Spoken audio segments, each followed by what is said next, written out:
এবার আমাদের জীবনে দুশ্চিন্তা আছে না নাই বলেন? Tension, hyper tension, anxiety, depression, চিন্তা টেনশন নাই এরকম কে কে আছে দেখি, হাত তোলেন। ওই যে হাত তুলছে এক আল্লাহর ওলি, ওই যে টেনশন নাই তোমার, মাশাআল্লাহ। ও না বুঝে তুলছে, জোকের চোটে, জোশের ঠেলায় ধাক্কায় তুলে ফেলছে। সবার জীবনে টেনশন আছে না নাই? এই দুশ্চিন্তা, পেরেশানি, মারাত্মক পেরেশানি থেকে মুক্তি পাওয়ার জন্য বিষ্ণু ইসলাম দুটো দোয়া পড়তেন। কয়টা? অনেকগুলো পড়তেন। স্পেশাল দুটো দোয়া আজকে আপনাদের শিখায় যাব, শুনবেন না? কষ্ট হচ্ছে? পেরেশানিতে পড়লে, টেনশনে পড়লে এই দোয়াটা, প্রিয় ভাইরা, বিষ্ণু ইসলাম যখন খুব বিপদে পড়তেন, দুশ্চিন্তা ওনাকে ঘিরে ধরতো, উনি পড়তেন ইয়া হাইয়ু ইয়া কাইয়ুম বিরহমাতিকা আস্তাগীথ, ইয়া হাইয়ু ইয়া কাইয়ুম বিরহমাতিকা আস্তাগীথ, ইয়া হাইয়ু ইয়া কাইয়ুম, হে শাশ্বত অবিনশ্বর, হে চিরঞ্জীব, বিরহমাতিকা আস্তাগীথ, তোমার রহমতের উসিলায় তোমার কাছে ফরিয়াদ করি। এটা পড়তেন। আবার আরেক বর্ণনায় এসেছে ইয়া হাইয়ু ইয়া কাইয়ুম বিরহমাতিকা আস্তাগীথ আসলিহ লি শা'নি কুল্লাহু ওয়ালা তাকিলনি ইলা নাফসি তারফাতা আইন। আসলিহ লি শা'নি কুল্লাহ, আল্লাহ আমার সবকিছু আপনি সেটেল করে দেন। আমাদের সব ঝামেলা সেটেল করে দিতে পারে কে? আমরা তো সেটেলমেন্টের জন্য ওই এসপি সাহেবের কাছে যাই, ডিসি সাহেবের কাছে যাই, অমুক ভাইয়ের কাছে যাই, তমুক ভাইয়ের কাছে যাই। এই দোয়া পড়লে আরশের উপর থেকে আপনার ম্যাটার সেটেল করে দিবে কে? তাহলে পড়বেন ইয়া হাইয়ু, হে চিরঞ্জীব। হাইয়ু মানে চিরঞ্জীব, যিনি চিরকাল বেঁচে থাকবেন, মরবেন না। আল্লাহ মরবেন? তার কোনো লয় আছে? ক্ষয় আছে?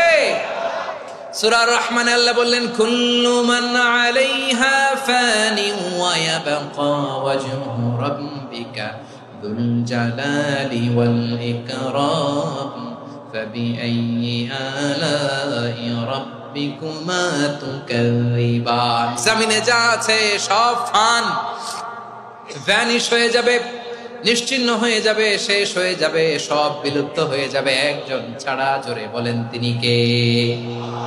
ইয়া হাইয়ু। আমার সাথে আওয়াজ করে পড়েন ইয়া হাইয়ু ইয়া কাইয়ুম ইয়া হাইয়ু ইয়া কাইয়ুম বিরহমাতিকা আস্তাগীথ আসলিহ লি শা'নি কুল্লা ওয়ালা তাকিলনি ইলা নাফসি তারফাতা আইন। এভাবে দোয়া করলে আপনাকে বিপদ মুক্ত করবে কে? এই দোয়াটা কেন পছন্দ আল্লাহর কাছে? কারণ এখানে আল্লাহর দুইটা সুন্দর নাম আছে, গুণবাচক নাম, আল হাই, আল কাইয়ুম, এই দুটো নাম আছে এখানে। আবার এই দুইটা আয়াতুল কুরসির অংশ। আয়াতুল কুরসির শুরুতে এটা আছে না নাই? হ্যাঁ, আছে না নাই? 3 নাম্বার কারণ, এটা ইসমে আজম। কোন দোয়াটা ইসমে আজম? যে দোয়া ওসিলায় দোয়া করলে আল্লাহ দোয়া ফেরায় না। অনেকগুলো মত আছে, সবচেয়ে ভ্যালিড মত হচ্ছে এটা, ইয়া হাইয়ু ইয়া কাইয়ুম, এর ওসিলা দিয়ে দোয়া করলে দোয়া কবুল করে কে?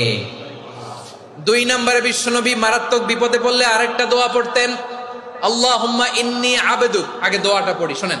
আল্লাহুম্মা ইন্নী আবদুক ওয়া ইবনু আবদিক ওয়া ইবনু আমাতিক নাসিয়াতি বিয়াদিক মাদিন ফিয়া হুকমুক আদলুন ফিয়া কাদাউক আসআলুকা বিকুল্লি ইসমিন হুয়া লাক সাম্মাইতা বিহি নাফসাক আও আনসালতাহু ফি কিতাবিক আও আল্লামতাহু আহাদাম মিন খালকিক আও ইস্তা'সারতা বিহি ফি ইলমিল গায়বি ইনদাক আন তাজআলাল কুরআনা রাবিআ কলবি ওয়া নূরা সাদরি ওয়া জালাআ হুজনি ওয়া যাহাবা হাম্মি। সুবহানাল্লাহ পড়েন।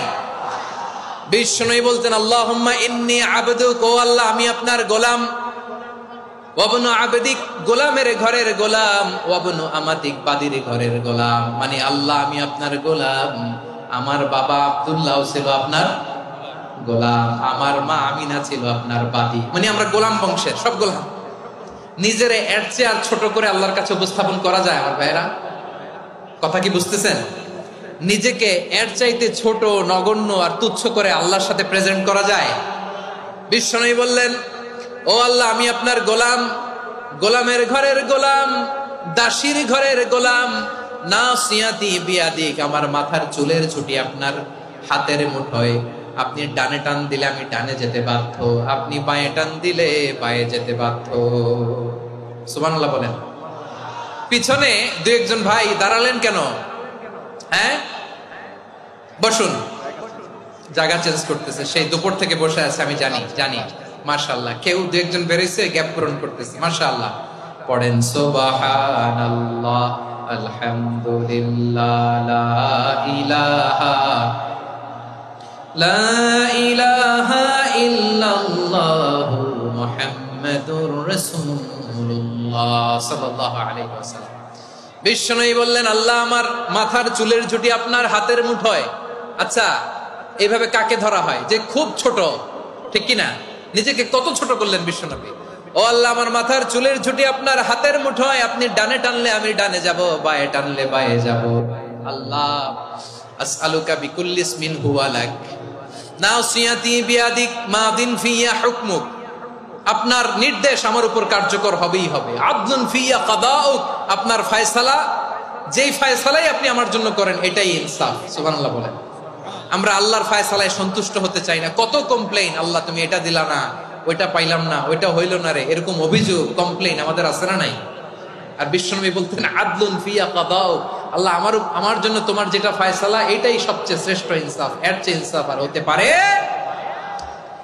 এভাবে কায়মনোবাক্যে আল্লাহর কাছে বিশ্বনবী দোয়া করতেন। এরপরে বিশ্বনবী বললেন, আল্লাহ তোমার যত নাম আছে সব নামের ওসিলায় দোয়া করি, যে নাম তুমি আমাদেরকে জানিয়েছো, যে নাম তুমি আমাদেরকে জানাও নাই, যে নাম তুমি কোরআনে নাজিল করেছো, যে নাম নাজিল করো নাই, যে নাম শুধু নবীদেরকে জানিয়েছো। আর আল্লাহর এমন কিছু চমৎকার চমৎকার সুন্দর সুন্দর নাম আছে, এই নামগুলো রব্বুল আলামিন কাউকে জানাবে না। সুবহানাল্লাহ বলেন। আমরা তো 99 নাম জানি, 100 নাম জানি আল্লাহ, কিন্তু আল্লাহর এমনও কিছু নাম আছে যেগুলো আল্লাহ বিশ্বনবীরও জানায় নাই। এগুলো আল্লাহ ইলমুল গায়বে রেখে দিয়েছেন। দোয়ার সময় বলবেন, আল্লাহ তোমার যেই নামগুলো জানি, যেগুলো জানি না, যেগুলো কোরআনে আছে, যেগুলো নাই, যেগুলো নবীরে খাস ভাবে জানাইছো ওগুলোর উসিলায়, যেগুলো কোনোদিন জানাবাও না, তোমার ওই নামের উসিলাও তোমার কাছে চাও। আল্লাহ কোরআনকে আমার হৃদয়ের বসন্ত বানাও, আমার বক্ষের জ্যোতি বানাও, আমার চিন্তা দুশ্চিন্তা তুমি দূর করে দাও। বিশ্বনবী বললেন, এই কালিমাগুলো, এই বাক্যগুলো পড়ে যদি কেউ আল্লাহর কাছে ফরিয়াদ করে, তার হৃদয় থেকে দুশ্চিন্তা কাটিয়ে দিবে কে? পড়বেন, এই দোয়াগুলো পড়বেন।